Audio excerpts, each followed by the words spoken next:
کائنات کے معاملات انجام دینے میں اللہ رب العزت نے ان کو اس طرح دخیل بنایا، آپ یوں سمجھ جائیے جس طرح فرشتوں کو دخیل بنایا۔ اللہ رب العزت نے امور کائنات کی انجام دہی کے لیے جس طرح فرشتوں کو دخیل فرمایا، فرشتے مالک نہیں ہیں، مختار نہیں ہیں، اللہ تعالیٰ نے ان کو دخیل بنایا۔ روح پھونکنے کے لیے فرشتہ آتا ہے، فرشتہ آ کے روح پھونکتا ہے۔ روح قبض کرنے کے لیے فرشتہ آتا ہے، فرشتہ آ کے روح نکالتا ہے۔ بارش برسانے کے لیے فرشتے کو مقرر کیا جاتا ہے، فرشتہ آ کے بارش برساتا ہے۔ پیدائش ہو کہ موت، رزق کا معاملہ ہو کہ کوئی اہم معاملہ، ہم دیکھتے ہیں کہ فرشتوں کو اس میں درمیان میں رکھا گیا۔ ایک ہے انسان کی پیدائش، سب سے جو اہم ہے، ایک ہے انسان کی موت، دنیا میں آنا، دنیا سے جانا، اور پھر جب تک آنے اور جانے کے درمیان کا زمانہ ہے اس میں رزق کی ضرورت ہے۔ کھانا، آنا، کھانا، جانا، یہ تین ایسے معاملات ہیں کہ جس پر پورے انسان کی زندگی کا دار و مدار ہے، اور ہم دیکھتے ہیں کہ تینوں کاموں کے لیے فرشتوں کو مقرر کیا گیا۔ فرشتہ آ کے روح پھونکتا ہے ماں کے پیٹ میں، تو مردہ جسم میں حرکت پیدا ہو کر گویا بچہ ماں کے پیٹ میں زندہ ہو جاتا ہے۔ 4 مہینے گزرنے کے بعد، 120 دن گزرنے کے بعد فرشتہ روح پھونکتا ہے۔ فرشتہ جب روح پھونکتا ہے تو پھر وہ گوشت کا لوتھڑا ایک زندہ انسان بن جاتا ہے، ایک مستقل وجود پا کر اللہ کی مخلوقات میں سے وہ بھی ایک مخلوق بن جاتا ہے۔ تو یہ کام کس کے ذریعے کرایا جاتا ہے؟ فرشتے کے ذریعے۔ اور روح قبض کرنے کے لیے فرشتہ مقرر ہے۔ اعوذ باللہ من الشیطان الرجیم، قل یتوفاکم ملک الموت الذی وکل بکم، اے حبیب مکرم صلی اللہ علیہ وسلم آپ کہہ دیجئے کہ تم کو موت کا فرشتہ موت دیتا ہے جو تم پر مقرر کیا گیا ہے۔ ہم تو چوتھے کلمے میں یہی پڑھتے ہیں کہ یحیی و یمیت، لا الہ الا اللہ وحدہ لا شریک لہ لہ الملک و لہ الحمد، یحیی و یمیت، زندگی بھی اللہ دیتا ہے، موت بھی اللہ دیتا ہے۔ لیکن ہم دیکھ رہے ہیں کہ روح پھونکنے کے لیے ایک فرشتہ آ کے جا رہا ہے، روح قبض کرنے کے لیے سیدنا ملک الموت عزرائیل علیہ السلام اپنے پورے گروپ کے ساتھ، اپنی پوری جماعت کے ساتھ تشریف لا رہے ہیں۔ اگر بندہ جنتی ہے تو رحمت والے فرشتوں کو لے کے آ رہے ہیں، اگر جہنمی ہے تو عذاب کے فرشتوں کو لے کے آ رہے ہیں۔ اکیلے نہیں آ رہے ہیں، پوری جماعت کو لے کے آ رہے ہیں، جیسی روح ویسے فرشتے ان کے ساتھ موجود ہیں۔ تو ہم یہاں دیکھتے ہیں کہ روح قبض کرنے کے لیے بھی فرشتہ آ رہا ہے۔ اب بارش برسانا، اس پر تو پورے انسانوں کی معیشت کا دار و مدار ہے۔ 1 سال اگر بارش نہیں برسی تو کوئی انسان تو کیا کوئی جانور بھی زمین پر زندہ نہیں رہ سکتا۔ اگر 1 سال بارش رک جائے پھر اس کے بعد زمین پر زندگی کا کوئی تصور حیوانیات میں نہیں پایا جا سکتا، نہ جاندار، نہ مطلب یہ کہ نہ زبان رکھنے والا انسان، نہ بے زبان جانور، نہ ناطق، نہ غیر ناطق، کوئی بھی باقی نہیں رہ سکتا۔ تو بارش بالکل بنیادی اہمیت کے حامل ہے، اور وہ بارش برسانے کے لیے بھی حضرت سیدنا میکائیل علیہ السلام کو مقرر کیا گیا۔ تو یہ فرشتے کیا کر رہے ہیں؟ امور تکوینیہ میں دخیل ہیں، اپنے آپ سے نہیں، اللہ رب العزت کی مرضی سے۔ ابھی چند دن پہلے شب برات کا موقع گزرا، آپ نے علماء کرام سے بیانات سماعت کیے ہوں گے کہ 1 سال میں کون مرنے والا ہے، روح قبض کرنے والے فرشتے کو لسٹ دے دی جاتی ہے شب برات کو۔ پھر 1 سال میں کون پیدا ہونے والا ہے وہ طے ہو جاتا ہے، اور کس کو کیا رزق دیا جانے والا ہے وہ طے ہو جاتا ہے۔ تو اس سے معلوم ہو رہا ہے کہ فرشتوں کو کائنات کے معاملات انجام دینے میں اللہ رب العزت اپنی مرضی سے ان کا عمل دخل شامل کرتا ہے، اللہ تعالیٰ اپنی مرضی سے۔ اب یہ بات یہیں پہ ختم کر دیجئے۔ اب آپ یوں سمجھیے کہ جس طرح فرشتے امور تکوینیہ میں دخیل ہوتے ہیں اللہ کا حکم پا کر، اسی طرح اللہ کے حکم سے اولیاء کے بھی بعض افراد ایسے ہوتے ہیں، بعض اشخاص ایسے ہوتے ہیں کہ جو امور تکوینیہ پر اثر انداز ہوتے ہیں۔ عزیزان محترم، اللہ رب العزت ان کے ذریعے سے کائنات کے معاملات کو انجام دینا چاہتا ہے، ان کو واسطہ وسیلہ بنا کر۔ ایسے اولیاء کو کیا کہتے ہیں؟ اولیاء تکوینی۔ ولی کی 2 قسمیں ہوتے ہیں، ایک ولی تشریع ہوتا ہے، اس کا کام ہے رشد و ہدایت، ارشاد اللہ، انابت اللہ کروانا، اور دوسرا ولی ہوتا ہے کہ جو امور تکوینیہ میں دخیل ہوتا ہے۔ اب یہ بات آپ سمجھ گئے، تو جو سب سے اہم بات آپ کے سامنے عرض کرنا ہے وہ یہ ہے کہ ہر چیز کے لیے ایک دلیل ہونا چاہیے نا۔ اولیاء تکوینی ہوتے ہیں، آپ بول رہے ہیں، ٹھیک ہے، آپ کے سلسلے کے تعلیمات ہوں گے، سلسلے قادریہ کے تعلیمات ہوں گے، شیخ محی الدین ابن عربی لکھے ہوں گے، آپ لوگ مانتے ہوں گے، لیکن ہم تو شیخ اکبر محی الدین ابن عربی کو نہیں مانتے۔ اب ہم کہاں سے مانیں اس بات کو؟ اس کے پیچھے آخر دلیل کیا ہے؟ بات بولے تو اس کے پیچھے دلیل ہونا، جب کوئی بات بولے تو اس کے پیچھے ثبوت بھی ہونا۔ تو اب یہ جو ولایت کے مراتب ہیں، 5 مرتبے سب سے بڑے ہیں اس میں، غوث، قطب، ابدال، اوتاد، پھر اس کے بعد نجبا و نخبا، اور اس کی کئی تفصیل ہیں۔ یہ غوث ہی کو قطب بھی کہتے ہیں، پھر اس کے بعد ابدال ہیں اور اوتاد ہیں اور اب نخبا ہیں، نجبا ہیں، یہ 5 بڑے مرتبے ہیں. اس کے بعد علاوہ اور نیچے اگر جانے کے بعد بہت بڑی تفصیل ہے. تو سوال یہ پیدا ہوتا ہے کیا ان کا ذکر احادیث مبارکہ میں ہے؟ اور حدیث پاک میں اگر ذکر نہیں ہے تو پھر ہم کیسے مانیں؟ یہ قطب ہیں، یہ ابدال ہیں، فلاں ہیں. تو اب آپ بول رہے ہیں مرتبہ، یہ مرتبہ کیا حدیث سے ثابت ہے؟ تو جی ہاں عزیزان محترم، یہی بات آپ کے سامنے عرض کرنا ہے. میں آپ کے سامنے ایک حدیث پڑھنے جا رہا ہوں اب اس وقت، با حوالہ، ہوائی فائرنگ نہیں، با حوالہ میں حدیث آپ کے سامنے پیش کرنے جا رہا ہوں. نمبر 1 حدیث مرفوع، حضور نبی کریم صلی اللہ علیہ وسلم کا ارشاد، نمبر 1. اور نمبر 2 ایک حدیث بھی میں آپ کے سامنے پیش کروں گا، وہ حضور نبی کریم صلی اللہ علیہ وسلم کا ارشاد نہیں ہے، سرکار صلی اللہ علیہ وسلم کے ایک نہایت مشہور ترین صحابی حضرت سیدنا عبداللہ ابن مسعود رضی اللہ تعالیٰ کا ارشاد ہے. اور اہل سنت و جماعت کے پاس یہ بات متفقہ طور پہ تسلیم شدہ ہے کہ اگر کوئی صحابی ایسی بات بول رہے ہیں کہ جو عقل سے معلوم نہیں ہو سکتی، ایسی بات اگر صحابی بول رہے ہیں تو سرکار صلی اللہ علیہ وسلم کی طرف اگر منسوب نہیں بھی کرتے ہیں تو بھی یہی مطلب اس کا نکالا جاتا ہے کہ سرکار صلی اللہ علیہ وسلم سے سن کے ہی بول رہے ہیں. یہی وجہ ہے کہ صحابہ کرام رضوان اللہ علیہ مجمعین کے اقوال کو بھی محدثین کی اصطلاح میں حدیث کہتے ہیں. ڈائریکٹ حدیث نہیں ہے، انڈائریکٹ حدیث ہے. ڈائریکٹ حدیث اگر نہیں بھی ہے، سرکار صلی اللہ علیہ وسلم کا ارشاد اگر نہیں بھی ہے اس میں، لیکن ایک صحابی ایسی بات بول رہے ہیں کہ جو عقل سے معلوم ہونے والی نہیں ہے، تو ایسی بات کے بارے میں بھی یہی سمجھا جاتا ہے کہ دیکھا جائے گا کہ وہ بات عقل سے معلوم ہونے کی ہے کہ نہیں ہے. 2+2=4، آگ جلاتی ہے، پانی کا کام ٹھنڈا کرنا ہے، آگ کا کام گرم کرنا، ایسی باتیں نہیں. ایسی بات جو عقل سے معلوم نہیں ہو سکتی، جو بات عقل کی بنیاد پر نہیں معلوم ہو سکتی، ایسی بات اگر کوئی صحابی بیان کر رہے ہوں تو اہل سنت و جماعت کے پاس یہ متفقہ بغیر اختلاف کے یہ نظریہ تسلیم شدہ ہے کہ اس بات کو بھی حضور نبی کریم صلی اللہ علیہ وسلم کی ہی تعلیمات کا خلاصہ سمجھا جائے گا. مثال کی طور پر لیلۃ البرات کے بارے میں، انا انزلناہ فی لیلۃ مبارکہ، ہم نے اس قرآن کو برکت والی رات میں نازل کیا. پوری دنیا کو معلوم ہے کہ قرآن شب قدر کو نازل ہوا، لیکن باقاعدہ مفسرین نے ایک قول یہ بھی نقل کیا کہ اس سے لیلۃ البرات شب برات مراد ہے. اب وہ کیسے معلوم ہوا؟ تو عقل سے معلوم ہونے والی بات نہیں ہے. حضرت اکرمہ نے جو حضرت عبداللہ ابن عباس کے شاگرد ہیں، انہوں نے یہ بات ارشاد فرمائی. جب انہوں نے کہا تو حضرت ابن عباس سے سن کے بول رہے ہیں. حضرت ابن عباس کو کہاں سے معلوم ہوا؟ تو یہ بات عقل سے معلوم ہونے کی نہیں ہے، لہٰذا اس کو حضور نبی کریم صلی اللہ علیہ وسلم کی تعلیمات کا خلاصہ ہی سمجھا جاتا ہے. اور اکثر اہل علم اس نظریے کے قائل ہیں کہ سال بھر میں لیلۃ القدر کے بعد سب سے بڑھ کر ویری نیکسٹ فضیلت والی کوئی رات ہے تو شب برات ہے. نمبر 1 اگر لیلۃ القدر ہے تو نمبر 2 لیلۃ البرات ہے. اس کی بات بھی اپنی جگہ، وہ بات بھی اپنی جگہ ثابت ہوتی ہے، یہ بات بھی اپنی جگہ ثابت ہوتی ہے. تو 2 احادیث مبارکہ سب سے پہلے میں آپ کے سامنے پیش کروں گا. ایک حدیث تو حدیث مرفوع ہے، خود حضور نبی کریم صلی اللہ علیہ وسلم کا ارشاد ہے، جس میں آپ نے ان مناسب میں سے بعض مناسب کا ذکر فرمایا. اور اس کے بعد ایک صحابی کا قول میں آپ کے سامنے پیش کروں گا، وہ بھی باحوالہ، ہوا میں اڑا کے نہیں، میری بات ریکارڈ ہو رہی ہے، وہ بھی باحوالہ میں آپ کے سامنے پیش کروں گا. اس سے آپ اندازہ لگائیے کہ ہمارے اپوزیشن میں جو علم کا دعویٰ کیا جاتا ہے کتنا کھوکھلا دعویٰ ہے. علم باطنی کو تو آپ جانے دیجئے، علم ظاہری میں بھی ان کے معلومات کتنے محدود، کتنے لمیٹڈ ہیں. یہاں پہنچ کے ماننا پڑتا ہے کہ کتابوں کے ذریعے انفارمیشن جمع کر لینے سے علم حاصل نہیں ہوتا.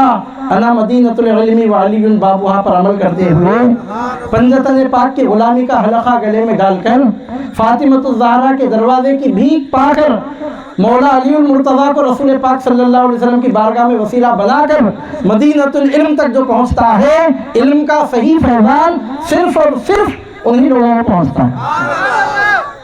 نعرہ تکبیر، اللہ اکبر، نعرہ تکبیر، اللہ اکبر، نعرہ رسالت یا رسول اللہ. بازاروں سے کتابیں لا کر انفارمیشن جمع کر لینا الگ بات ہے، نگاہ مرتضوی کی خیرات پا کر، نگاہ مصطفی کا فیضان پا کر علم کے صحیح حقائق تک پہنچنا یہ ایک دوسری بات ہے.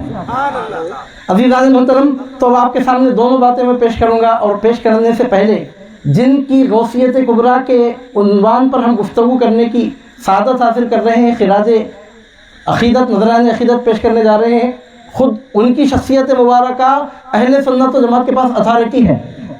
اگر کوئی بات حضور پیران پیر غوث اعظم دستگیر رضی اللہ تعالیٰ عنہ سے ثابت ہو گئی، وہ بات اہل سنت و جماعت کے پاس مسلمہ ہے، اس پر دلیل پڑھنے کی ضرورت نہیں ہے کیونکہ اہل سنت و جماعت میں کسی ایک شخص نے بھی آپ کی علمی جلالت پر شک نہیں کیا۔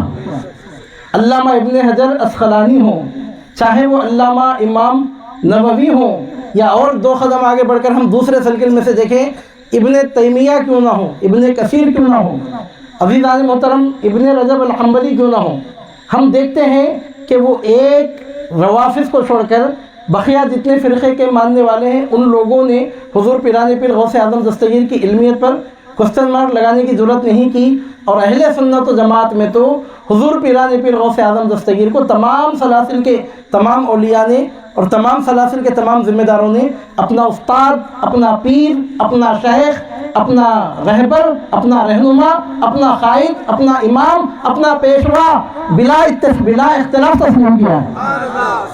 بغیر کسی اختلاف کے حضور پیران پیر غوث اعظم دستگیر رضی اللہ تعالیٰ عنہ کی ذات گرامی اتھارٹی کا درجہ رکھتی ہے، اور حضور پیران پیر غوث اعظم دستگیر رضی اللہ تعالیٰ عنہ نے ولایت کے ان مناصب کا ایک مرتبہ نہیں 12 تذکرہ فرمایا۔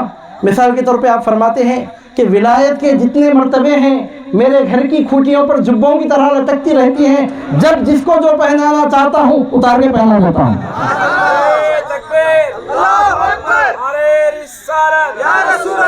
مثال کے طور پہ آپ ارشاد فرماتے ہیں فَقُلْتُ لِسَائِرِ الْأَخْطَابِ لُمُّوا بِحَالِي وَادْخُلُوا أَنْتُمْ رِجَالِ، فرماتے ہیں کہ میں نے تمام اخطاب سے کہا فَقُلْتُ لِسَائِرِ الْأَخْطَابِ لُمُّوا، آؤ کھینچے چلے آؤ، قریب آؤ، بِحَالِي وَادْخُلُوا أَنْتُمْ رِجَالِ، میرے حالت سے فیض اٹھا کر میرے لوگوں میں شامل ہو جاؤ، تم سب میرا اسٹاف ہو۔ تو اس شعر میں حضور پیران پیر غوث اعظم دستگیر رضی اللہ تعالیٰ نے باقاعدہ اخطاب کو اپنا اسٹاف قرار دیا، اپنی جماعت قرار دیا۔ عزیزان محترم، ایک دو جگہ ایک دو بار کی بات نہیں ہے، 12 حضور بڑے پیر سرکار نے بات ارشاد فرمائی۔ چلیے بھائی ہم حدیث شریف کا رخ کرتے ہیں۔ سب سے پہلے میں حدیث مرفوع آپ کے سامنے پیش کرنے جا رہا ہوں، اور مزے کی بات یہ ہے کہ اس حدیث پاک کو روایت کرنے والی ذات گرامی وہ ہے کہ جن کی چوکھٹ سے خیرات پائے بغیر عالم نہیں بن سکتا۔ عزیزان محترم، جن کے اسٹاف میں یہ اولیاء کام کرتے ہیں انہوں نے اس حدیث پاک کو بیان کیا، جن کی جماعت میں، جن کے گروہ میں، جن کے حلقہ اثر میں، جن کے زیر سرپرستی رہ کر، جن کے گروہ میں، جن کے طائفہ میں رہ کر یہ اولیاء کام کرتے ہیں، انہوں نے خود اس حدیث پاک کو روایت فرمایا۔ مولا علی المرتضیٰ مشکل کشا شیر خدا کرم اللہ تعالیٰ وجہ الکریم رضی اللہ تعالیٰ عنہ و ارضاہ عنا نے اس حدیث پاک کو بیان فرمایا۔ حضور پیران پیر غوث ہمارے حضرت مولا کائنات علی المرتضیٰ کرم اللہ تعالیٰ وجہ الکریم کی روایت ہے۔ اب یہ سب سے پہلے میں آپ کے سامنے حوالہ پیش کر رہا ہوں، سب سے پہلے حدیث ہے تو حدیث کا حوالہ ہونا، حدیث کے حوالے کے طور پر میں اتنا بول دیتا تو بات بہت کافی تھی کہ حدیث مشکات شریف میں ہے۔ ختم، میری ذمہ داری ختم۔ دا فرسٹ بک آف عالم کورس، سب سے پہلے حدیث کے سبجیکٹ پر عالم کورس میں جو کتاب ہمارے پورے ہندوستان میں پڑھائی جاتی ہے مشکات شریف، مشکات شریف میں حدیث موجود ہے۔ اتنا بول دیا تو میری ذمہ داری ختم، لیکن میں وہیں پہ بات ختم نہیں کرتا، اس کو ایک اسٹیپ اور آگے بڑھا رہا ہوں، کیونکہ صاحب مشکات نے جس حدیث کو بھی نقل کیا انہوں نے کتاب کا حوالہ دے کر ہی نقل کیا۔ وہ اپنی سند سے حدیثیں بیان نہیں کرتے، سلیکشن ہے وہ احادیث مبارکہ کا۔ تو مشکات شریف میں یہ حدیث ہے، یہاں پر بھی بات ختم ہوگی، لیکن اس میں اور مزید مضبوطی لانے کے لیے میں آپ کے سامنے عرض کر رہا ہوں کہ صاحب مشکات نے یہ حدیث کہاں سے لی، ان کا بھی تو کچھ ریفرنس ہے۔ تو صاحب مشکات المصابیح نے یہ حدیث کہاں سے لی؟ عزیزان محترم، امام بخاری کا نام لے کر لوگوں کو ہپنوٹائز کرنے کی کوشش کی جاتی ہے۔ امام بخاری کے استادوں کے استاد امام احمد بن حنبل کی کتاب ہے مسند امام احمد بن حنبل، جن کے شاگردوں کے شاگرد امام بخاری قدس اللہ تعالیٰ سرہ العزیز ہیں۔ تو امام احمد بن حنبل قدس اللہ تعالیٰ سرہ العزیز نے اپنی مسند میں اس حدیث شریف کو بیان کیا، اور مسند امام احمد بن حنبل میں جب حدیث آ گئی تو علماء کے لیے ریفر کرنا بہت آسان ہو گیا۔ میری بات ریکارڈ ہو رہی ہے، اگر کوئی ریفر کرنا چاہے، میں نے عرض کیا آپ کے سامنے کہ اس حدیث کو مولا کائنات نے حضرت علی المرتضیٰ نے روایت کیا۔ اب مسند امام احمد بن حنبل میں حدیث نکالنا بہت آسان ہو گیا، کیونکہ اس میں ایک ایک صحابی کی تمام مرویات کو ایک ساتھ جمع کر دیتے ہیں، تو اب اگر ریفر کرنے والے کے لیے تو ایک دم آسانی ہوگی۔ اب آج کل تو المکتبۃ الشاملہ ہے، میں خود اگر اپنے فون میں پھر ایک مرتبہ اگر ریفر کرنا چاہوں 10 منٹ بھی میرے ویسٹ نہیں ہوں گے، جا کے میں مکتبہ شاملہ میں لکھوں گا مرویات علی اور وہ حدیث شریف تھوڑی دیر میں میرے اسکرین پہ آ جائے گی۔ تو عزیزان محترم، اتنے مضبوط حوالے کے ساتھ میں آپ کے سامنے بات کر رہا ہوں. مسند امام احمد بن حنبل جو کتاب ہے وہ کوئی تصوف کے موضوع پہ لکھی گئی کتاب نہیں ہے, کوئی رسالے خوشریہ کے طرز کا رسالہ نہیں ہے, بندہ نواز سرکار کی کوئی کتاب نظام الدین اولیاء کے ملفوظات نہیں ہیں, امیر خسرو کی شاعری مولانا روم کی مثنوی نہیں ہے. مسند امام احمد بن حنبل جو کتاب ہے خالصتاً فن حدیث پہ لکھی گئی کتاب ہے, اور محدثین کا جو منجھا ہوا طریقہ ہے, جو مانا ہوا طریقہ ہے, جو ویل ریکگنائز اسٹائل ہے محدثین کا, اپنی پوری سند کے ساتھ حدیث کو بیان کرنے کا, اس طرح اس میں احادیث مبارکہ جمع کی گئی ہیں. اور جمع کرنے والی شخصیت کوئی معمولی شخصیت نہیں ہے, ان کی شان یہ ہے ایک طرف وہ محدثین میں ایسے بڑے امام نظر آتے ہیں, تو دوسری طرف فقہا میں ان کا اتنا بڑا مقام ہے کہ چار ائمہ اربعہ جن کی تخلیق پوری دنیا میں کی جاتی ہے اہل سنت و جماعت میں, ان میں سے وہ ایک ہیں. فقہا میں اتنے بڑے فقیہ ہیں کہ ائمہ اربعہ میں شامل ہیں, محدثین میں اتنے بڑے محدث ہیں کہ ائمہ کبار میں ان کا شمار ہوتا ہے. اور ان کی کتاب مسند امام احمد بن حنبل ایسی کتاب ہے کہ پوری دنیا کے علماء اس سے استفادہ کرتے ہیں. علمی مزاج رکھنے والا کوئی بے نیاز نہیں ہو سکتا ان کی کتاب سے, تو اس کتاب میں حدیث شریف موجود ہے. مسند امام احمد بن حنبل میں مرویات علی کرم اللہ تعالی وجہ الکریم میں یہ حدیث پائی جاتی ہے. صاحب مشکات نے مسند امام احمد بن حنبل سے اس حدیث شریف کو نقل کیا. اب وہ حدیث کیا ہے آپ سنیے. بسم اللہ الرحمن الرحیم. عن شریح قال ذکر اہل الشام عند علی وقیل العنہم یا امیر المؤمنین. حضرت شریح سے روایت ہے, وہ کہتے ہیں کہ حضرت مولا کائنات علی المرتضیٰ کرم اللہ تعالی وجہ الکریم کی خدمت بابرکت میں ملک شام کے لوگوں کا تذکرہ آیا. ملک شام میں مطلب اور ایک بات بھی دیکھیے, آپ کے ہر علاقے میں, ہر جگہ, ہر کمیونٹی میں اچھے برے لوگ ہر جگہ پائے جاتے ہیں. عام طور پر لوگوں کا طریقہ ہوتا ہے کہ کسی ایک پورے علاقے کو ملا کر اس کے تعلق سے کچھ غلط بات بول دیتے ہیں, کبھی پورے خاندان کو ملا کر ایک لیبل لگا دیتے ہیں. یہ ظلم ہے, یہ گناہ ہے, بہت بڑا گناہ ہے. اللہ تعالیٰ قرآن مجید میں فرماتا ہے کہ کوئی فرد کسی فرد کو بھی نام لے کے نہ پکارے اور کوئی جماعت دوسری جماعت کو بھی نام لے کے نہ پکارے. جیسا کہ عام طور پر طریقہ ہوتا ہے کہ ایک ملک والے پورے دوسرے ملک والوں پوروں کو ملا کر ایک نیگیٹو حکم ان کے لیے ثابت کر دیتے ہیں. بعض وقت ایسا ہوتا ہے کہ کوئی ایک خاندان کا نام لے کر پورے خاندان کو بلیم کرتے ہیں, بدنام کرتے ہیں. یہ غیر اسلامی طریقہ ظلم ہے, گناہ کبیرہ ہے. عزیزان محترم, ہر جگہ, ہر کمیونٹی میں, ہر علاقے میں اچھے برے لوگ پائے جاتے ہیں. اب آج کل شعر شاعری بھی چرچوں پہ ہے, زور پہ ہے. اب ملک شام کی جب بات آ رہی ہے تو ملک شام میں بھی دونوں گروہ ہیں. جہاں ملک شام میں دمشق کے قبرستان میں یزید کی ہڈیاں, گلی ہوئی ہڈیاں جہاں عبرت کا نشان بنی ہوئی ہیں, وہیں ملک شام میں انہی امویوں کے قبرستان کے سامنے سیدتنا بی بی زینب کا مقبرہ, عقیدتوں کا قبلہ, محبتوں کا کعبہ بنا ہوا. ہم ایک حکم ایک ساتھ تمام لوگوں پہ نہیں لگا سکتے. تو حضرت مولا کائنات کرم اللہ وجہ الکریم کے سامنے کس کا تذکرہ نکلا؟ اہل شام کا. یہ کون سی کتاب میں سے پڑھا ہوں میں روایت آپ کے سامنے؟ مسند امام احمد بن حنبل. 3 4 5 6 7 بار شاید میں بول دیا. اب اس کے بعد میں حدیث پڑھ رہا ہوں. فرماتے ہیں کہ امام احمد بن حنبل حدیث نقل کرتے ہیں کہ عن شریح قال. یہ شریح کون ہیں؟ تو راوی حدیث ہیں جو حضرت مولا کائنات کرم اللہ وجہ الکریم کی خدمت میں اس وقت حاضر تھے. ان سے روایت ہے, وہ کہتے ہیں ذکر اہل الشام عند علی. حضرت مولا کائنات علی المرتضیٰ کرم اللہ تعالی وجہ الکریم کے سامنے اہل شام کا تذکرہ کیا گیا. اب وہ اہل شام کون تھے؟ تو اہل شام میں اچھے لوگ بھی تھے, برے لوگ بھی تھے, مگر حدیث شریف کا انداز یہ بتا رہا ہے کہ جن اہل شام کا تذکرہ اس وقت ہو رہا تھا وہ باغی تھے, خلافت راشدہ خلافت حقہ کے منکر تھے, خلافت علی منہاج النبوہ کے خلاف بلفاظ دیگر دائرہ اہل سنت و جماعت سے خارج 100% گمراہ تھے.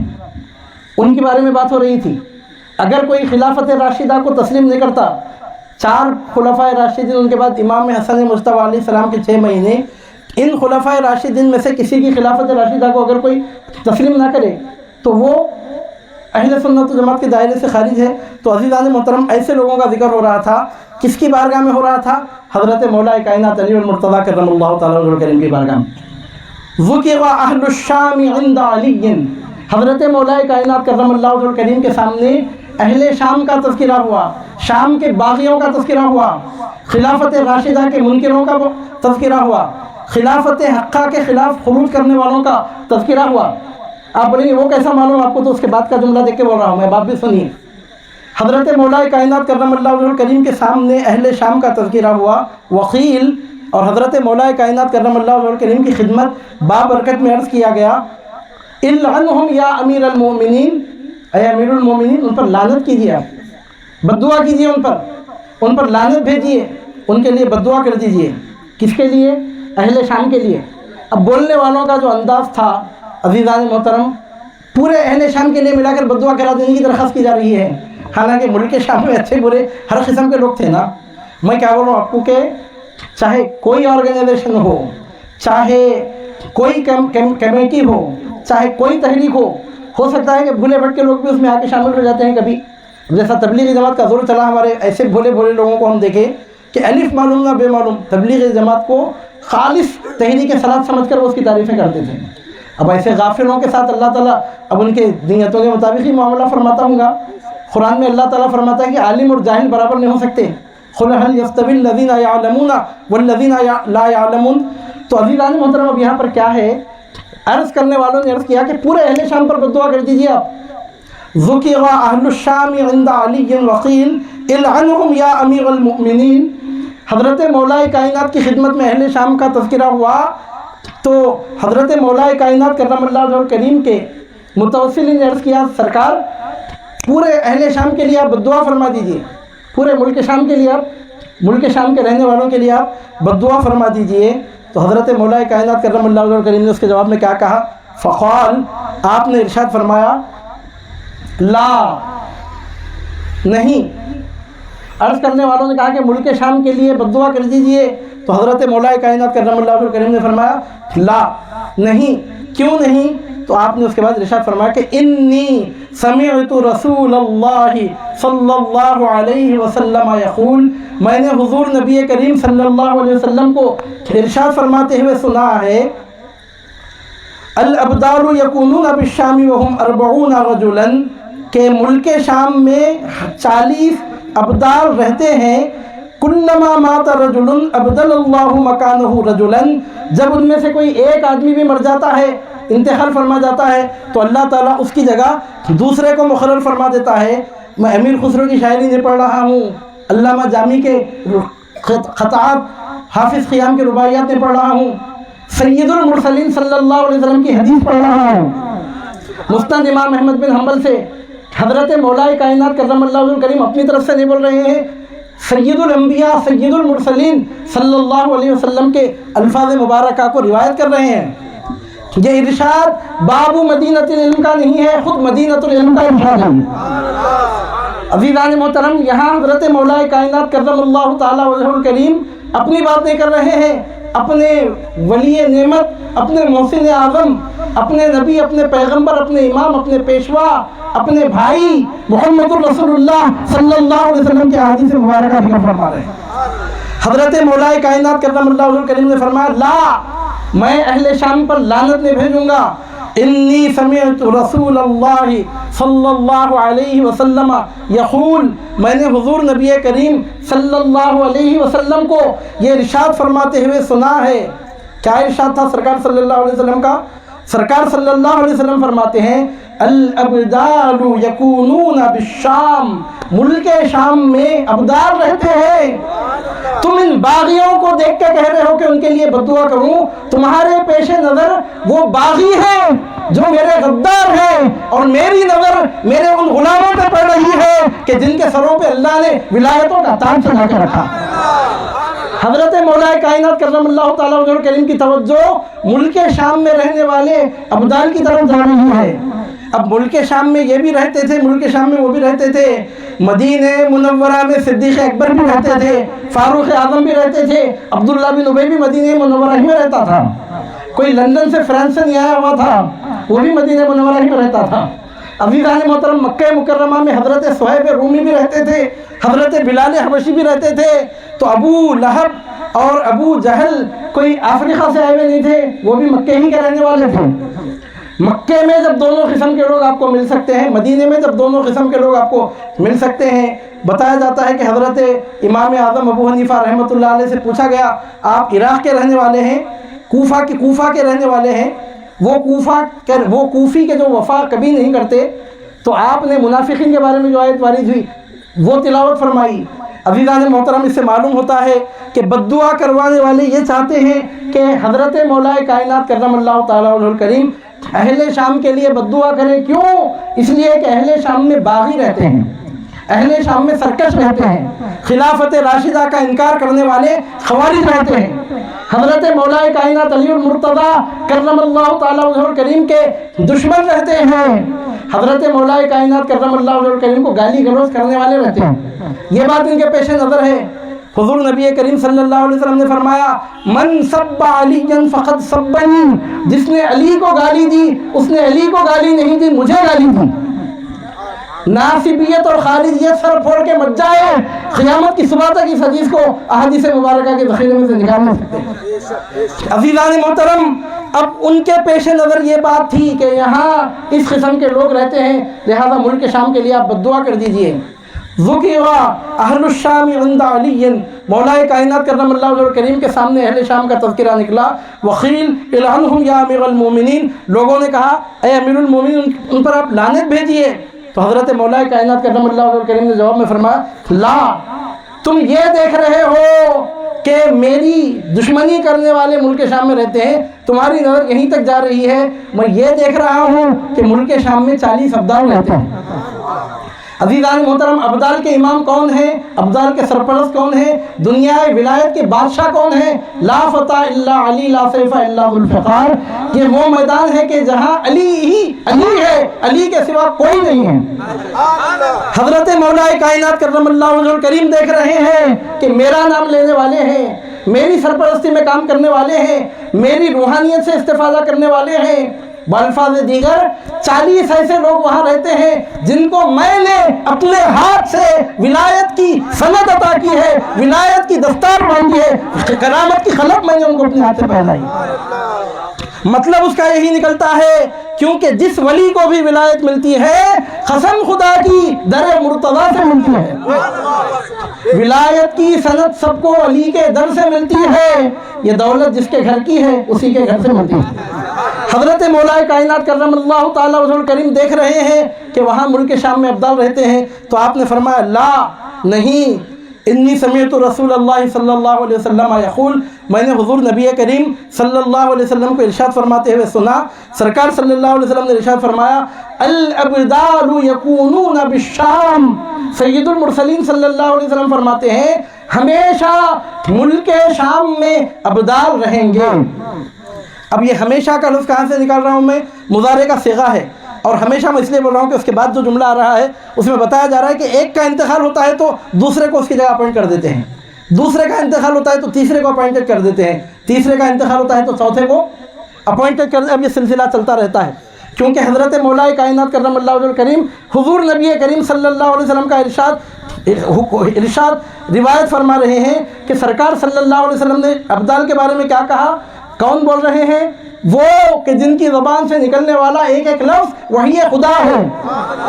وما ينطق عن الهوى ان هو الا وحی یوحى، جو اپنی مرضی سے کوئی بات نہیں بولتے، ان کی زبان پہ وہی آتا ہے جو ان کا پروردگار ان کی زبان سے نکلوانا چاہتا ہے۔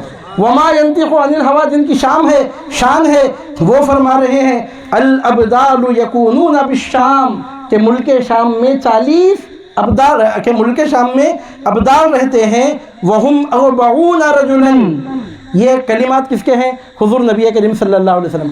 مولا کائنات روایت کر رہے ہیں حضور نبی کریم صلی اللہ علیہ وسلم فرماتے ہیں وہم 40 رجلا، وہ 40 کے وہ ابدال تعداد میں گنتی میں 40 ہوتے ہیں۔ وہم 40 رجلا، 1 2 3 4 5 نہیں ہوتے، 40 ابدال ہوتے ہیں۔ اس کے بعد حضور نبی کریم صلی اللہ علیہ وسلم فرماتے ہیں کلما مات رجل، جب ان میں سے کوئی ایک ابدال انتقال فرما جاتا ہے، ایک بدل، ابدل اللہ مکانہ رجلا، تو اللہ رب العزت ان کی جگہ دوسرے کو مقرر کر دیتا ہے۔ سیٹ خالی نہیں ہوتی، کوئی آئے کوئی جائے، یہ تماشا کیا ہے کچھ سمجھ میں نہیں آتا کہ یہ دنیا کیا ہے۔ کوئی آئے کوئی جائے، یہ تماشا کیا ہے کچھ سمجھ میں نہیں آتا کہ یہ دنیا کیا ہے۔ عزیزان محترم، 2 سال قبل حضرت خطیب دکن کا خطاب ہوا تھا، اب وہ ہمارے درمیان نہیں ہیں لیکن ان کے جانشین ہمارے درمیان موجود ہیں. اللہ سلامت رکھے. جب تک اللہ کو منظور ہے یہ سلسلہ چلے گا, کام رکے گا نہیں. خدا جانے یہ دنیا جلوہ گاہ ہے, ناز ہے کس کی, ہزاروں اٹھ گئے رونق وہی باقی ہے محفل کی. آج 200 سال کے قریب زمانہ ہو رہا ہے حضرت کریم اللہ شاہ قادری کو دنیا سے تشریف لے جا کر ہم دیکھ رہے ہیں کہ سلسلہ قادری عالیہ کا فیضان آج بھی ہر طرح سے یہاں جاری و ساری. وہ تو شان اللہ کی ہے کہ اس کی جگہ کوئی دوسرا لے نہیں سکتا. پیغمبر کے بعد پیغمبر, پیغمبر کے بعد پیغمبر, انبیاء اور رسول کو بدلا جاتا ہے. ابدال کو اگر بدلا گیا تو اس میں حیرت کی بات کیا ہے. خدا جانے یہ دنیا جلوہ گاہ ہے, ناز ہے کس کی, ہزاروں اٹھ گئے رونق وہی باقی ہے محفل کی. ہم دیکھتے ہیں کہ دنیا میں کوئی آنے والا آتا ہے, کوئی جانے والا جاتا ہے, سسٹم کبھی رکتا نہیں. اور ہمارے پاس قادریہ سلسلے میں تو فرق بھی نہیں پڑتا. دوسری جگہ شاید فرق ہوتا ہوگا, کچھ اوپر نیچے ہوتا ہوگا معاملہ, کے کوئی اپ اینڈ ڈاؤن کا معاملہ ہوتا ہوگا. یہاں تو ون مین شو ہے. جتنے کام کر رہے ہیں قادریہ سلسلے میں حکم کے غلام بن کر کٹ پتلیوں کی طرح کام کر رہے ہیں. ایک ہی فیضان نظر حضور پیران پیر غوث اعظم دستگیر کا کام کر رہا ہے. یہ سلسلہ تو اس طرح ون مین شو کے طور پہ کام کرتا ہے کہ یہاں پر کمی اور زیادتی کا تصور بھی نہیں ہے, نشیب و فراز کا معاملہ بھی نہیں ہے, اپ اینڈ ڈاؤن کا معاملہ بھی نہیں ہے. یہااں تو کل یومن ہوا فی شان کی جلوہ گری ہے. تو عزیزان محترم, میں عرض کر رہا ہوں آپ کے سامنے کہ حضور نبی کریم صلی اللہ علیہ وسلم فرماتے ہیں کہ مولا کائنات فرماتے ہیں میں بد دعا نہیں کرتا. میں نے خود حضور نبی کریم صلی اللہ علیہ وسلم کو فرماتے ہوئے سنا کہ ملک شام میں ابدال رہتے ہیں, وہ 40 لوگ ہوتے ہیں, ان میں سے جب کسی ایک کا انتقال ہو جاتا ہے تو اس کی جگہ اللہ رب العزت دوسرے کو مقرر کر دیتا ہے. جیسے ہی ایک کا انتقال ہوا تو دوسرا مقرر کر دیا جاتا ہے. اب وہ ابدال جو ہوتے ہیں, ابدال کے ذریعے ہوتا کیا ہے, کیا کرتے ہیں وہ ابدال؟ مقرر آیا تو تقریر کرتا, نعت خواں آیا تو نعت پڑھتا, ناظم آیا تو نظامت کرتا, کیمرہ مین آیا تو ریکارڈنگ کرتا. ہر ایک کا اپنا کام ہے. تو ملک شام میں جو ابدال ہوتے ہیں یہ کیا کرتے ہیں, کون سا لیکچر دیتے ہیں, کون سا ریسرچ سینٹر چلاتے ہیں, کون سا اسلامک چینل چلاتے ہیں, کون سا مدرسہ, کون سی یونیورسٹی چلاتے ہیں, کون سی تحریک, کون سی تنظیم چلاتے ہیں. ایک ہی تنظیم چلاتے ہیں, اس تنظیم کا نام ہے تنظیم حیدریہ, تنظیم ولایت, تنظیم کرامت. سبحان اللہ. عزیزان محترم, ان کی تنظیم تو یہی ہے, ان کی تحریک تو یہی ہے کہ وہ اللہ رب العزت کے مرتبہ ولایت پہ فائز ہوتے ہیں. اب ان کا کام کیا ہے, جب ابدال کو اس طرح جلدی سے ان کا اپائنٹمنٹ ہوتا ہے کہ ایک کے ہٹنے کے ساتھ ہی دوسرے کو مقرر کر دیا جاتا ہے, تو کچھ تو ہوگا ان کا بھی کام آخر. تو وہ کام کیا ہے؟ تو یہ بات عقل سے معلوم ہونے والی نہیں ہے. یہ بات وہی بول سکتے ہیں جن کے بارے میں قرآن اعلان فرماتا ہے وَعَلَّمَكَ مَا لَمْ تَكُنْ تَعْلَمْ. میرے حبیب جو بھی آپ کو نہیں معلوم تھا سب معلوم کرا دیا میں آپ کو. اب وہ بول سکتے ہیں کہ ایسا کیوں ہوتا ہے. تو حضور نبی کریم صلی اللہ علیہ وسلم ارشاد فرماتے ہیں ان ابدال کے قائم کیے جانے کا آخر سبب کیا ہے, کیوں قائم کیا جاتا ہے ان کو. میں طوطے بلی کی کہانی نہیں بول رہا ہوں, لال ہری پیلی اونچی کتاب نہیں پڑھ رہا ہوں, رسول اکرم صلی اللہ علیہ وسلم کی حدیث پڑھ رہا ہوں میں آپ کے سامنے. اگر وہابی نہیں مانتے ہیں تو وہابیوں کو جوتے کی نوک پہ اٹھائیے. اگر نزدیت نہیں مانتی, نزدیت کو جوتے کی ٹھوکر پہ اٹھائیے. ہم نے ایکس کا, وائی کا, زیڈ کا کلمہ نہیں پڑھا, ہم نے علی المرتضیٰ کا شجرہ پڑھا, محمد رسول اللہ کا کلمہ پڑھا. عزیزان محترم, اب میں آپ کے سامنے جو بات عرض کر رہا ہوں, حضور نبی کریم صلی اللہ علیہ وسلم ارشاد فرماتے ہیں کہ ایک کا جب انتقال ہو جاتا ہے تو دوسرے کو مقرر کر دیا جاتا ہے. تو کچھ تو حکمت ہوں گی اس کے پیچھے. کتنا اہم کام ان کے ذمہ ہوگا کہ وہ سیٹ خالی نہیں رکھی جاتی, وہ منصب خالی نہیں رکھا جاتا. تو کچھ تو اس کے پیچھے حکمت ہوگی, کچھ تو آخر اس کا مصرف ہوگا. تو اب حضور نبی کریم صلی اللہ علیہ وسلم خود ارشاد فرماتے ہیں کیا کرتے ہیں آخر وہ 40 ابدال مل کے, کیا کرتے ہیں؟ سوال جواب کرتے بیٹھتے ہیں, کیا انٹرویو چلاتے ہیں, کیا کرتے ہیں آخر؟ تو عزیزان محترم, حضور نبی کریم صلی اللہ علیہ وسلم ارشاد فرماتے ہیں ان کا کام کیا ہے. تو فرماتے ہیں یسقا بہم الغیث, بارشیں ان کے صدقے میں برستی ہے, وہ نہ رہے تو بارشیں نہ برسیں. بارشیں ان کے صدقے میں برستی ہیں. وہ کون ہوتے ہیں؟ وہ ابدال. عزیزان محترم, یہاں سے معلوم ہو رہا ہے لوگ کیا سمجھتے ہیں 11ویں شریف کا کھانا کھائے تو اولیاء اللہ کا تبرک ہے. ایسا نہیں ہے. 11ویں شریف کا کھانا کھائے تو ابدال کے سردار کی نیاز کا کھانا ہے. اگر